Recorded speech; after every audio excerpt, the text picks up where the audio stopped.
Saludos, Congregación Elohim. Reciban un caluroso abrazo de parte de nuestra familia, la suya. Estamos juntos celebrando este tiempo en confraternidad y armonía en la presencia de nuestro Dios. Así es, haga la cuenta. Somos más de 2 o 3 reunidos en el nombre del Señor. Así que estamos en este momento disfrutando de la presencia de nuestro Señor. ¿Lo cree usted? Usted se ha conectado a otra transmisión de Elohim entre semana y yo seré el orador de esta tarde. Me llamo el hermano Aarón Cisneros y tengo el placer de exponerles la palabra del Señor en esta hora. Nuestro mensaje es la 7ª entrada a una serie que estamos desarrollando a través de Elohim entre semana y Elohim en vivo. Creo que estará de acuerdo conmigo cuando digo que esta serie ha sido poderosa, rica en enseñanza y a la vez reveladora. Digo reveladora porque muchas de las historias que hemos visto quizás ya lo habíamos oído en otro tiempo, mas nunca a esta profundidad y detalle.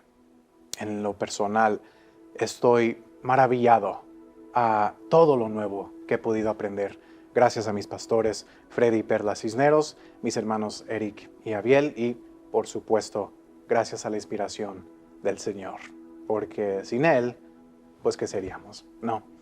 La 7ª entrada a una serie que habla sobre un capítulo de la vida de Jesús en la tierra que casi no se explora, pero que nos ofrece una infinidad de lecciones acerca de quién es en verdad Jesús y cuál es nuestra verdadera relación con Él.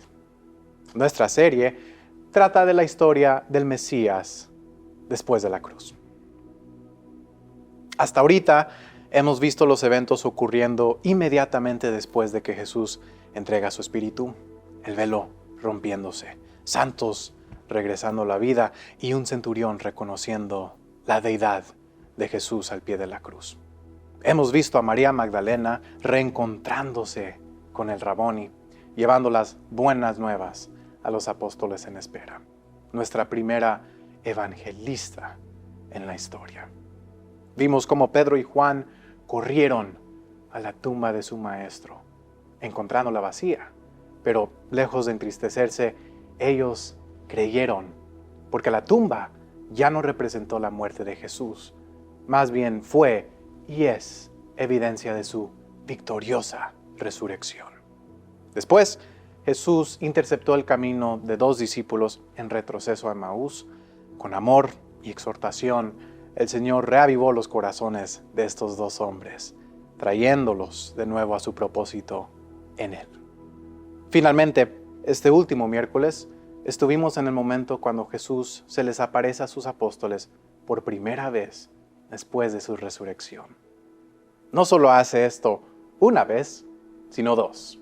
En su segunda visita, Jesús se toma el tiempo para confrontar la incredulidad de Tomás. En cuestión de segundos, nuestro Señor lanza toda duda por la ventana y establece su presencia.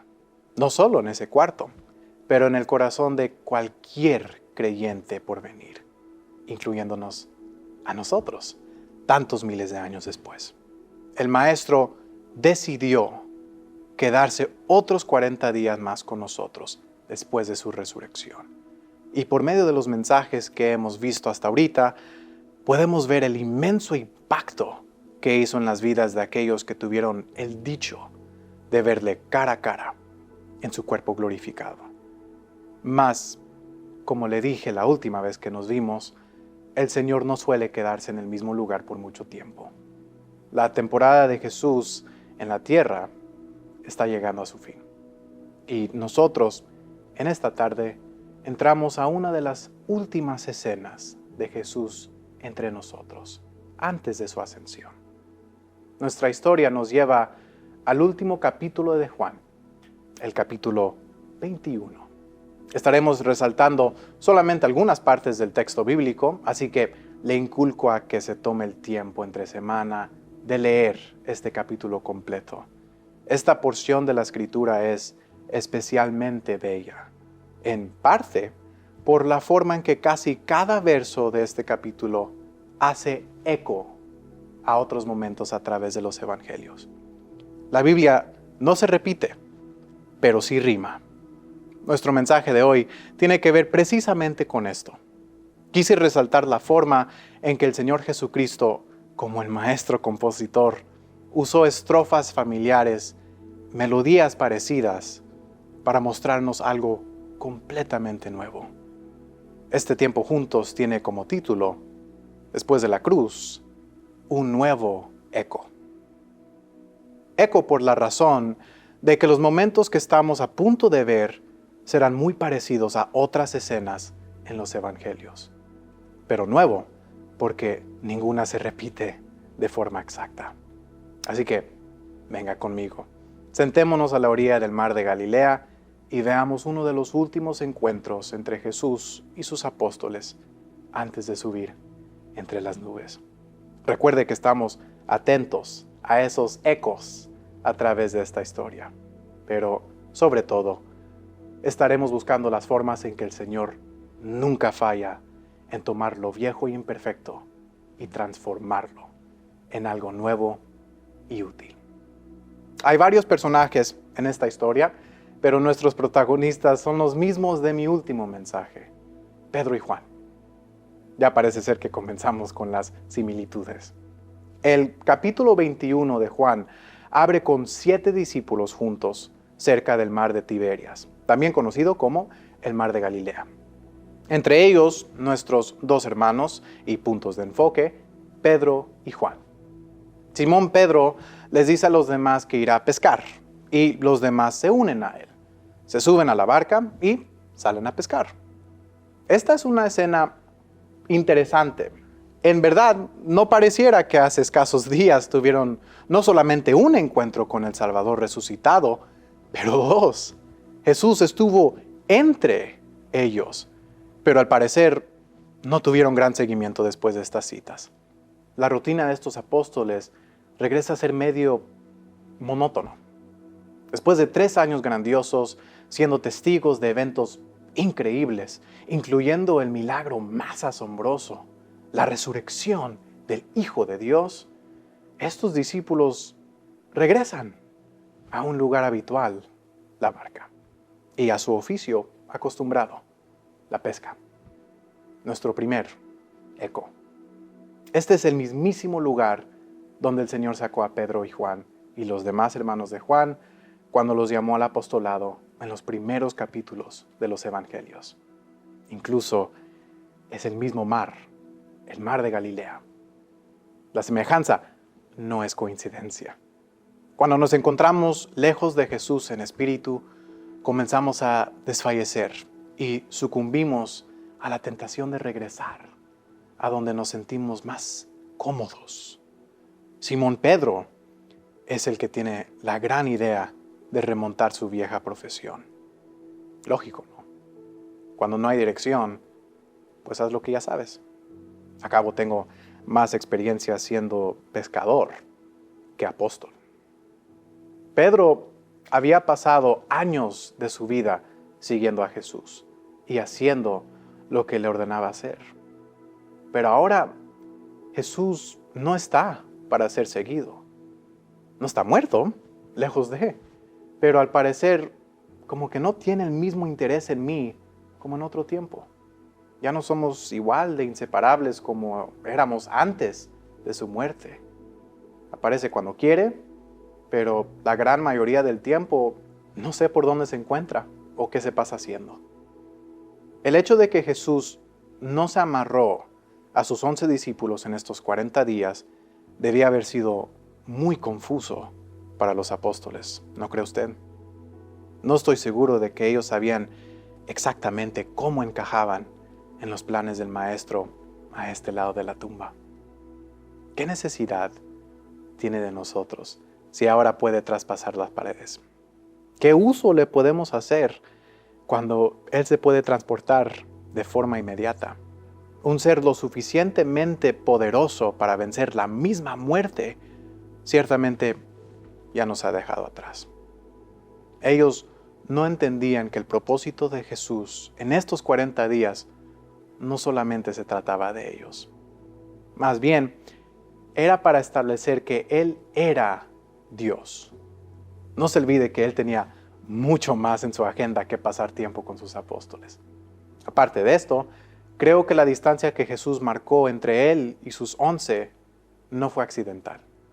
Con el Señor, todo tiene propósito. Creo que Jesús deja pasar los días sin aparecerles como cierta prueba de identidad para los apóstoles, a ver cómo reaccionarían en su ausencia. Y los apóstoles reaccionan de esta forma. Se van a su zona de confort. No puedo decir que con malicia, ni con la intención de olvidarse por completo de su tiempo con el Maestro, pero ciertamente sí regresaron a una versión obsoleta de sí mismos. Marque esa palabra, obsoleta. Y antes de que se me sorprenda de las acciones de los apóstoles, mírese al espejo. ¿No ha sido usted tentado en declarar, regresaré a pescar? Pedro lo hizo, y yo no nos considero ser mayor que este gran hombre. Así que, ¿por qué seríamos la excepción? El retroceder no siempre es igual de drástico como este cambio de profesión. No. El retroceder puede ser reflejado en cosas sencillas, como tus viejas reacciones ante circunstancias difíciles, el vocabulario ocioso que estás retomando, las prioridades torcidas, tomando raíces una vez más en tu vida. Y mucho más que eso, mis hermanos. Pero ¿para qué le tengo que decir yo? Usted probablemente es el mejor juez en identificar las formas en que usted ha retrocedido en otros tiempos o tal vez esté retrocediendo actualmente. No le habla a su vecino, le habla a usted. Y se lo digo de esta forma franca, pero por supuesto con amor, porque pues todos debemos enfrentarnos a esta pregunta. ¿Estaré yo retrocediendo? Este es el peligro que tenemos que enfrentar desde el momento que aceptamos a Cristo hasta el momento que partamos de esta tierra, el retroceder. Piénselo bien. El deseo mayor del Señor sobre nuestras vidas es que seamos nuevas criaturas. Cristo, de forma continua, intenta transformarnos. Entonces, por ende, nuestro enemigo, de forma continua, intenta que retrocedamos a nuestro viejo hombre, a la versión obsoleta de nosotros mismos. Los discípulos regresan a la pesca, y no es lo único que se repite. El verso 3 sigue diciendo, y aquella noche no pescaron nada. Pasan la noche intentando atrapar peces, mas no tienen éxito. Llega la mañana y sus redes siguen vacías. Esta mismísima escena ya ocurrió en Lucas de forma idéntica. No solamente vemos a los discípulos regresando a su vieja profesión, pero también regresando a sus viejos fracasos. En toda una noche de pesca no pudieron atrapar ni un pez. Se supone que regresaron a la pesca porque era lo que sabían hacer, ¿no? Pues parece ser que ni este oficio era lo suyo.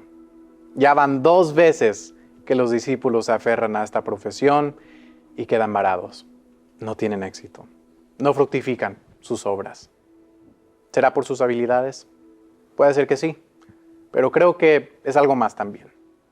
Creo que el Señor les está mostrando a ellos lo mismo que nos quiere mostrar a nosotros en esta hora. De que fuera de Él no hay plan B. Fuera de nuestro Señor no hay plan B. En esta escena vemos que los discípulos regresan a su viejo trabajo y el desagrado del Señor se manifiesta por medio de sus redes vacías. ¿Pero por qué? No pareciera malicioso, ¿verdad?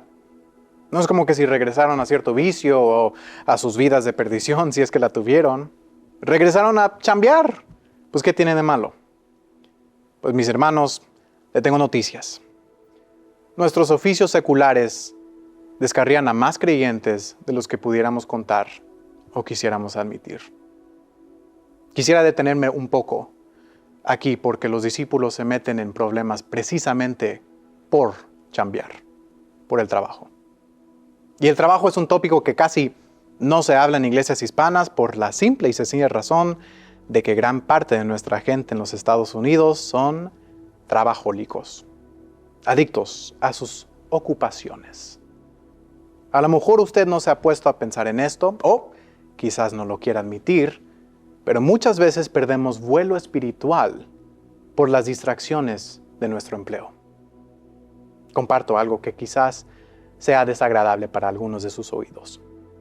A tu trabajito, mi hermano, mi hermana, no le importa tu vida espiritual. Es más, va en directa competencia con tu fe. Y no exagero.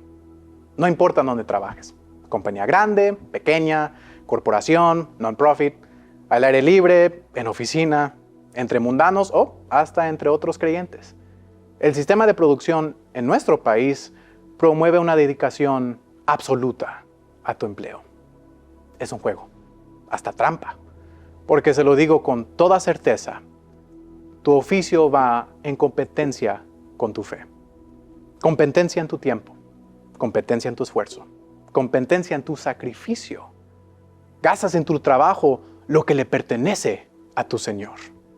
Ahí si no le piensas en llegar temprano, ¿verdad? No, hombre, hasta ahí pides horas extras, traes donas, haces copias. Te pones a la disposición de una forma que nunca hicieras en tu propia congregación. ¿Y por qué? O sea, ¿qué marca la diferencia? Pues tu corazón, mi hermano. Y no hay nada de malo en ganar dinero. Incluso yo diría que debe ser la única razón por qué deberías trabajar. Sí. Gana dinero para sostener a tu familia cómodamente y no inviertas más que eso. Trabaja para el cheque y luego márchate de ahí lo más pronto que puedas. Y no creo que sea cínico el pensar así. Por los que no saben, yo soy maestro por profesión. Trabajé mucho tiempo para mi título y mi carrera. Me costó años y muchas pestañas quemadas. Y, sinceramente, me encanta lo que hago. Pero si me preguntaras qué es lo que me motiva, nunca dudaría en decirle que primeramente es el salario. Porque no creo que sea sano invertir la mayor parte de mis sueños, mis ilusiones, mi personalidad en cosas que no sean únicamente para el Señor y su obra en la tierra. Tengo metas a futuro y quiero crecer en mi profesión, pero todo eso se sujeta primeramente a los planes del Señor para mí y mi familia. Si el Señor me pidiera a dejarlo todo atrás, de la misma forma que les pidió a estos apóstoles el soltar sus redes, lo haría. Porque he logrado entender lo que creo que el Señor intenta enseñarles a sus apóstoles por segunda vez en estos versos. Que no puedo aferrarme a las ocupaciones de mi vida y seguir al Señor a la misma vez. Una tiene que someterse a la otra. Espero que me pueda haber entendido, mi hermano. Yo le puse el ejemplo del trabajo, pues porque esta es la forma que los discípulos resbalan y creo que es muy aplicable a nuestra gente también. Pero si no trabaja, reemplace esa palabra con cualquier otra cosa que usted pueda poner antes del Señor y llegar a la misma conclusión. Jesús requiere que lo sueltes. Estos 7 apóstoles están aprendiendo la lección difícil de que fuera del Señor somos nada. Si queremos encontrar propósito de vida, es únicamente por medio de su voluntad para nosotros. Digan amén si aún somos amigos. ¿Cuál es la reacción de Jesús cuando resbalamos a los patrones pasados? Porque hasta ahorita solo hemos visto las acciones de los apóstoles. Creo que es hora de ver lo que el Señor hizo. Bueno, Jesús reaccionó de la misma forma que lo hizo a los comienzos de los evangelios. El Maestro regresó por sus apóstoles y llegó a ellos de una forma bastante familiar. El verso 4 lee: Cuando ya iba amaneciendo, se presentó Jesús en la playa. Mas los discípulos no sabían que era Jesús. Y les dijo: Hijitos, ¿tenéis algo que comer? Le respondieron, no. Les dijo, echad la red a la derecha de la barca y hallaréis. Entonces la echaron y ya no la podían sacar por la gran cantidad de peces. Este momento es un eco de Lucas 5:2. Gloria sea al Señor por ser un Dios de segundas oportunidades. Uno que es más paciente con nosotros de lo que realmente merecemos. Jesús usa la misma lección con los discípulos. Les pide obediencia a sus órdenes y los recompensa con abundancia. La diferencia esta vez es el objetivo. En Lucas fue para llamarlos al ministerio. Esta vez era para que le reconocieran. En Emmaús, los dos discípulos no reconocen al Maestro hasta que Él ora a su Padre. En esta cena, las redes estirándose hasta sus límites es lo que comienza a activar sus memorias. El apóstol Juan, nuestro discípulo amado, solo es atribuido 3 palabras en todo el capítulo, pero tienen un peso increíble. Es el Señor. Oh, que tú y yo llegáramos a reconocer a nuestro Señor de la misma forma que Juan lo hizo. Es el Señor, exclamó el joven apóstol con un conjunto de emociones rebosando de su corazón. Sorpresa, alivio y, por supuesto, amor. Recuerde que este es el mismo apóstol que estuvo recostado sobre el pecho del Maestro en la última cena. Menos de 24 horas después, parado al pie de su cruz. 3 días enseguida, corriendo a la tumba de su Señor. Y ahora, sobre una barca, mirando a su amado Jesús, esperándolo en la playa. Hay todo un mensaje en este momento, pero aún nos queda historia que explorar. En el mismo verso, nuestra atención cambia a Pedro. Entonces, aquel discípulo a quien Jesús amaba, dijo a Pedro, es el Señor. Simón Pedro, cuando oyó que era el Señor, se quitó la ropa porque se había despojado de ella y se echó al mar.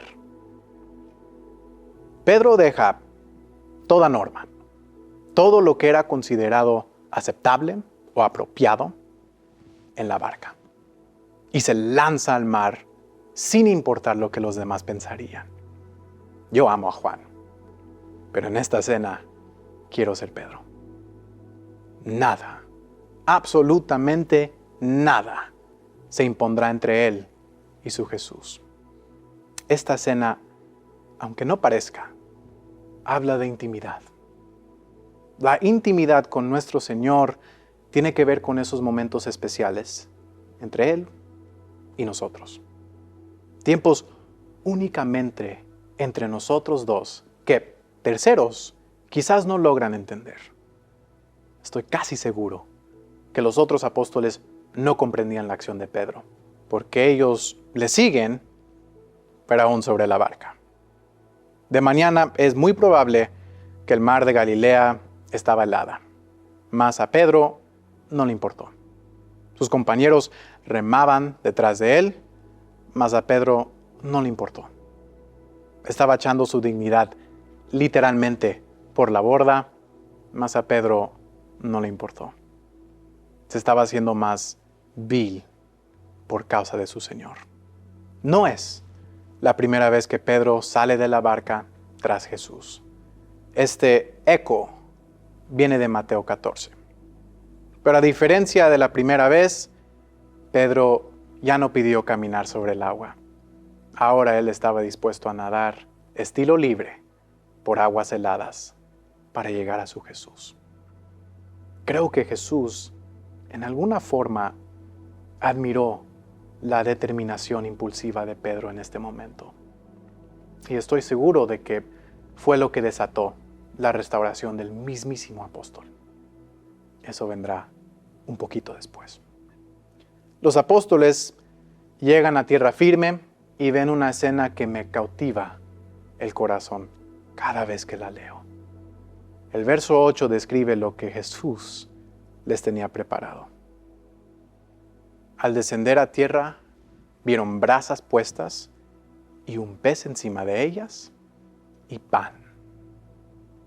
Jesús sabía que tenían hambre, así que les tenía esperando un desayuno de pescado y pan. Fíjese que al preparar este mensaje y al hacer un recuento de lo que previamente hemos visto, me doy cuenta de que hay varias escenas después de la cruz que tienen que ver con comida.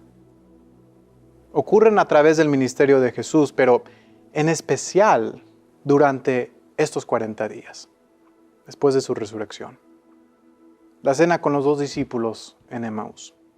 Jesús comiendo pescado y un panal de miel ante los apóstoles. Y ahora un desayuno a las orillas del mar. ¿Qué quiere decir el Señor con esto? No sé, será para otro mensaje.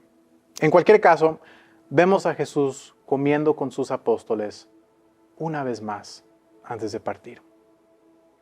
Haciendo eco a la última cena antes de su muerte, este es el último desayuno antes de su ascensión. ¿La diferencia? La cena del Señor fue preparado por los demás, pero el desayuno del Señor fue preparado por Él mismo. La palabra que más resalta en mi corazón al tratar de describir esta cena es cercanía. Cercanía es lo que siento al leer estos versos. Veo a Jesús disfrutando los últimos días con sus apóstoles. Note que no hay parábolas saliendo de su boca. No hay disertaciones elaboradas de sus labios. Ya no más lecciones. Sus únicas palabras hacia ellos eran: vengan a comer. Después de tanto tiempo juntos, el maestro solamente los quería observar detenidamente, ver sus rasgos y oír sus voces una vez más. Y los discípulos responden de una forma muy bella. El verso 12 lee de esta forma. Les dijo Jesús: venid, comed. Y ninguno de los discípulos se atrevía a preguntarle: ¿tú quién eres?, sabiendo que era el Señor. La duda no encuentra lugar en tu corazón cuando tienes cercanía con Jesús. Los discípulos no tienen que preguntar si era el Señor, porque tenían la certeza de que el mismo Maestro estaba con ellos. A lo mejor Jesús les había preparado desayuno en otras ocasiones y quizás tenía una forma muy precisa de sazonar su pescado. Quizás era la forma en que el Maestro se reía, sus gestos o la forma que movía sus manos al expresarse. Yo no sé. Pero lo que sí sé es que este desayuno vino a cimentar la fe de los apóstoles en su Señor, de una vez por todas. Algo muy importante ocurre en este desayuno, porque exactamente después de este momento, los discípulos muestran un crecimiento nunca antes visto.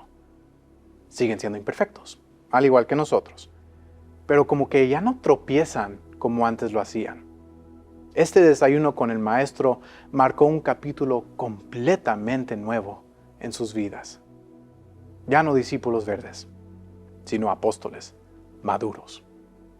Quizás Jesús pensaba lo mismo al verlos platicar y oír la convicción en sus voces. Creo que a veces nosotros carecemos de esa misma certeza. Nos falta cercanía con Jesús, el convivir con Él, el pasar tiempo en su presencia. El Señor nos muestra por medio de estos versos que Él prepara la mesa para nosotros. David lo describe como aderezas mesas delante de nosotros. Pero no siempre es necesario tanta elaboración. Aquí, el Señor preparó un pescado frito. Es decir, es tan sencillo el abrir un tiempo con nuestro Dios, pero debemos anhelarlo. Nosotros ahora tenemos libre acceso a nuestro Señor por medio de la palabra, oración y adoración. Pero nos toca a nosotros propiciar esa intimidad. Al acercar nuestras barcas a la orilla, o más bien al lanzarlos por la borda, como Pedro lo hizo, Jesús nos tendrá un tiempo de comunión con Él, ya esperándonos en la orilla. Tan solo para pasar tiempo con nosotros, tan solo para tener cercanía con nuestro espíritu y darnos la oportunidad de conocerle, de veras conocerle. De llegar al punto cuando ni siquiera tenemos que preguntarnos, ¿serás tú, Jesús? Porque tenemos toda certeza de que sí es el Señor. La escena continúa de una forma tan hermosa. El escenario se pone más íntimo y nuestra atención se enfoca solamente sobre dos personas, Jesús y Pedro. Después de haber comido, el maestro busca comenzar una conversación a solas con el apóstol. Recuerde que Pedro aún está húmedo. Su pelo aún no seca completamente de su pequeña zambullida. Por medio de su salto de la barca, el apóstol muestra un corazón completamente abierto al maestro. Ahora le toca a Jesús entrar para terminar la obra en él, para restaurar a nuestro hermano Pedro.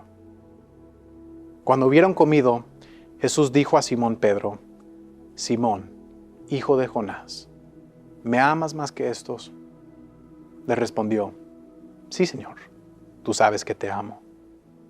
Él le dijo: apacienta mis corderos. Volvió a decirle la segunda vez: Simón, hijo de Jonás, ¿me amas? Pedro le respondió: Sí, Señor, tú sabes que te amo. Le dijo: apacienta mis ovejas. Le dijo la tercera vez: Simón, hijo de Jonás, ¿me amas? Pedro se entristeció de que le dijese la tercera vez: ¿me amas? Y le respondió: Señor, tú lo sabes todo. Tú sabes que te amo. Jesús le dijo: apacienta mis ovejas. Haciendo eco a Juan 21, la famosa escena en donde Pedro negó a Jesús, el maestro comisiona a Pedro al preguntarle: ¿me amas? 3 veces. Con cada confirmación, efectivamente cancelando cada una de las 3 negaciones que Pedro expresó antes del juicio de Jesús. Las 2 escenas casi iguales. Pedro de mañana, calentándose al lado de una fogata, contestando la misma pregunta 3 veces. La gran diferencia es que ahora está en restauración. Ya no más escondiendo su amor por su Señor, pero más bien comprobándolo ante el mismísimo Jesús. Pedro, en los 3 años que estuvo con Jesús, tropezó en muchas ocasiones, pero nunca como cuando negó al Señor. Ha pasado alrededor de 1 mes entre el canto del gallo y este desayuno. Y en todo ese tiempo, Pedro estaba con una angustia profunda en su espíritu. Yo estoy convencido de que solo fue la gracia del Señor que lo mantuvo con vida, porque la culpa ya había cobrado la vida de uno de los apóstoles. Pedro, más que cualquier otra cosa, necesita su relación con Jesús restaurada. Y esto es algo que él no puede lograr sin antes hablar con el Maestro. Esta conversación, me imagino, era una que Pedro había planeado miles de veces al día. Mas aún así, no pudo anticipar lo que Jesús le preguntaría. ¿Me amas? Entonces, apacienta mis ovejas. Al comienzo del ministerio de Jesús, Pedro fue llamado al apostolado de una forma muy parecida a esta escena. El vocabulario específico que usó Jesús era: yo te haré pescador de hombres. Porque era un lenguaje que Pedro podía entender. Pero cuando Pedro, después de la resurrección del Maestro, decidió regresar a su barca, a Jesús le place darle una nueva tarea. Ya no más pescador de hombres. Ahora quiero que le des de comer a mi rebaño. Ya no más navegando sobre el mar. Te quiero en tierra firme esta vez. Pedro hubiera estado más que contento con una simple restauración. Que aunque sea el maestro me acepte, con tal de que me perdone, yo puedo vivir en cierta paz. Mas nunca se podía imaginar que Jesús no solamente tenía pensado el restablecerlo, sino el promoverlo. Y es que así le plació al Señor. El Señor restaura a quien quiere restaurar. Promueve a quien quiere promover. Su voluntad no es la nuestra y sus pensamientos sobrepasan las de nosotros. Al Señor le plació restaurar a Pedro. Y eso nos debe llenar de gozo a recordar las muchas veces que hemos sido restaurados por un Dios que nos ama. Sin forzar la palabra, me imagino que Jesús se puso de pie al decir lo último. Entonces apacienta mis ovejas. Pedro, no queriendo perderse de ni una palabra, también se para y se une al Maestro. Y ahora vemos a Jesús y Pedro caminando lejos del resto del grupo. Aún hablando, Jesús le expresa a Pedro el costo de su promoción. Le comparte que el apóstol envejecerá esparciendo el Evangelio y que glorificará el nombre de Dios al entregar su propia vida en servicio al reino de los cielos. ¡Qué palabras!, expresa nuestro Señor. ¿Cómo me hubiera gustado observar la cara del apóstol al oír su destino en la voluntad del Padre? Pero al final de todo, Jesús extiende una invitación especial por segunda vez. Solamente una palabra, pero estoy seguro de que tuvo un impacto extraordinario en el corazón del apóstol.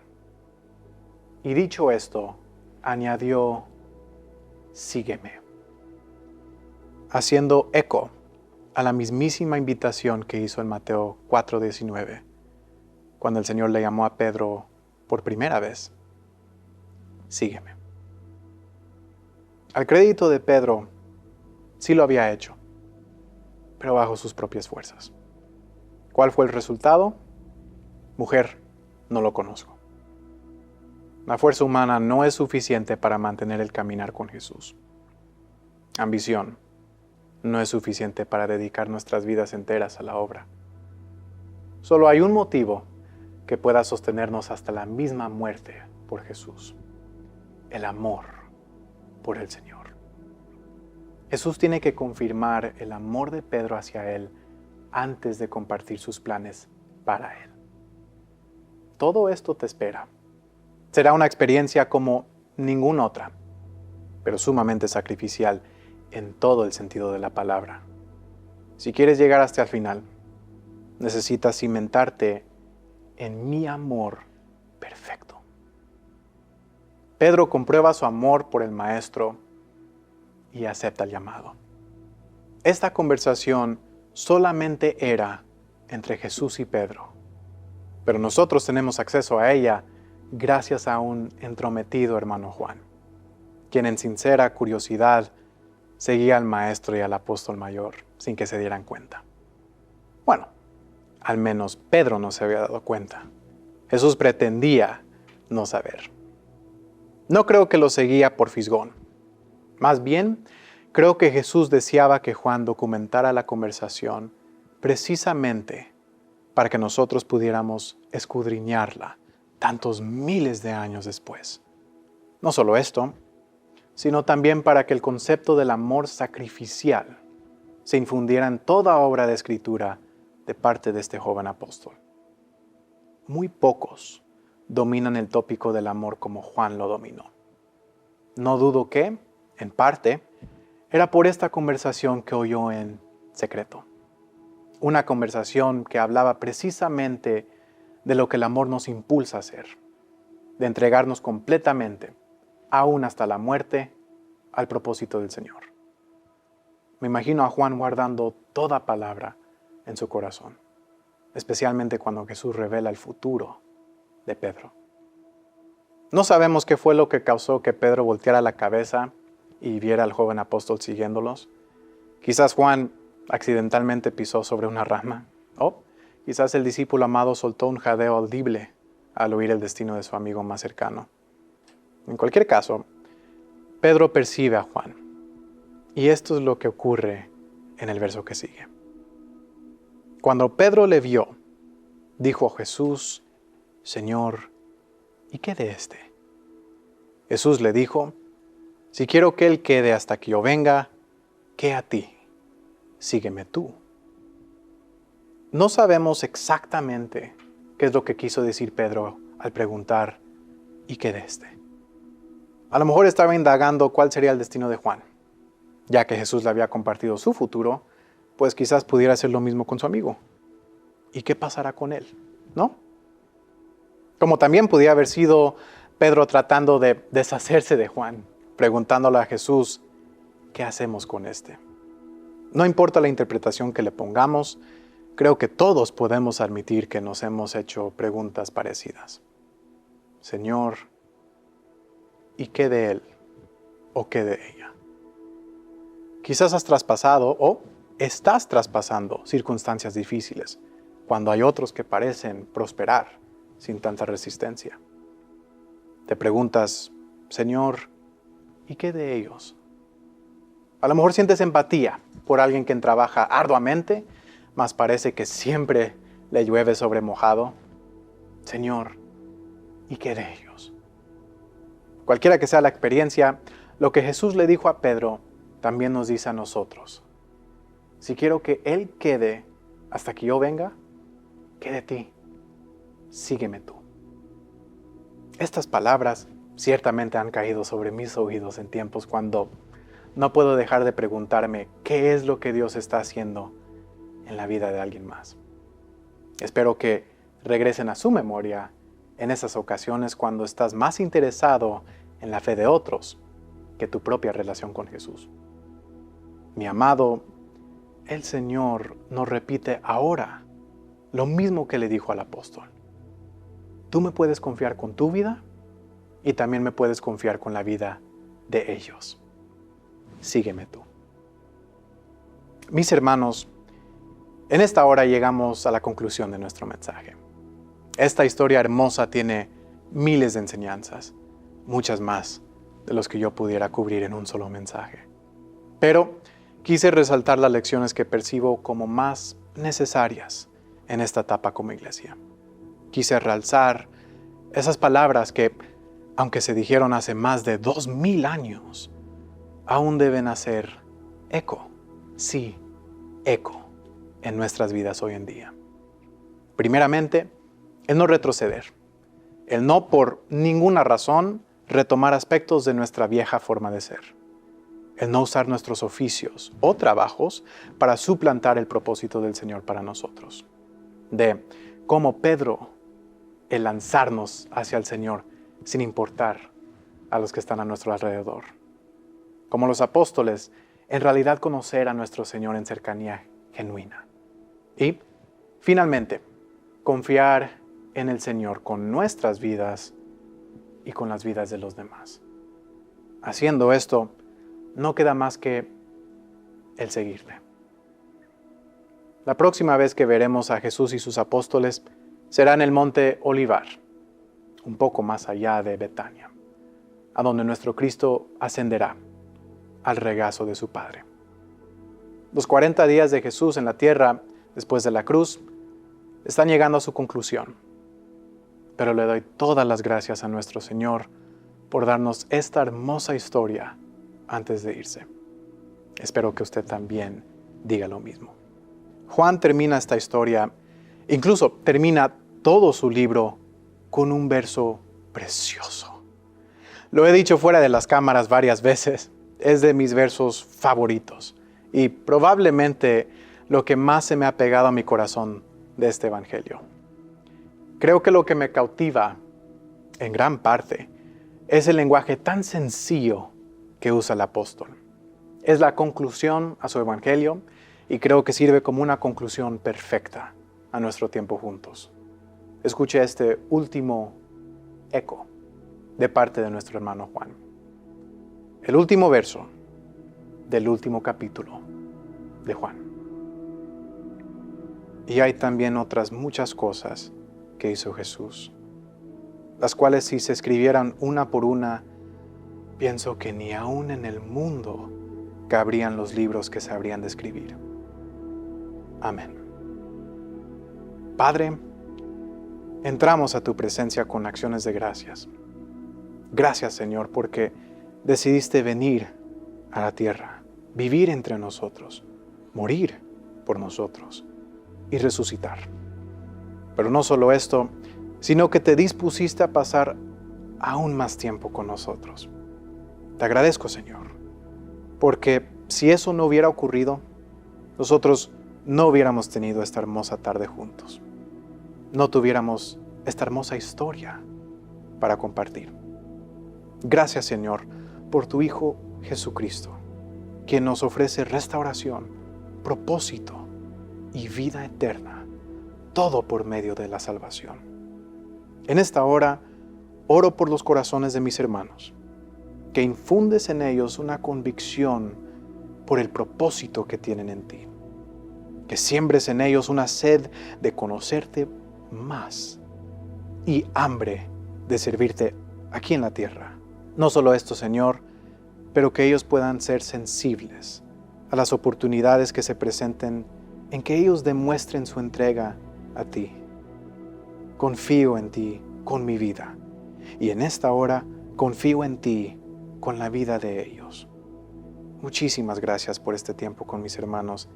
Gracias por usar mis labios para traer una palabra a tu pueblo y gracias por ser el mismo Dios, ayer, hoy y siempre. Te entregamos toda honra y toda gloria en el nombre de tu Hijo Jesucristo, quien ahora está sentado a tu diestra. Amén. Aleluya, mis hermanos y hermanas. Pues ya llegamos al final de nuestro tiempo juntos. Espero que le fue de bendición a su vida y de que esta palabra retumbe en sus corazones por mucho, mucho tiempo. Yo fui el hermano Aarón Cisneros. Esto fue Después de la Cruz, un nuevo eco. Y usted ha estado viendo Elohim entre semana. Nos veremos este próximo domingo a las 11 a.m. con la conclusión a esta serie Después de la Cruz. El pastor Freddy Cisneros lo estará compartiendo. Sí, Dios nos presta vida, salud, por supuesto. No se lo quiere perder. Comparta este mensaje con alguien que lo necesite. Usted ya sabe quién puede ser. No le piense. Mándale el enlace y dile que lo ama. El Señor se encargará del resto. Mis hermanos, fue un placer el estar con ustedes. Créanme cuando les digo que es un honor el depositar en sus corazones lo mismo que el Señor ha depositado en el mío. Con todo el amor de Cristo, cierro este mensaje deseándole una semana en victoria, que el Señor haga resplandecer su rostro sobre usted, su familia, y que usted encuentre su razón de vivir en Él. Le amo y le bendigo en el invencible y sin igual nombre de Jesús. Amén.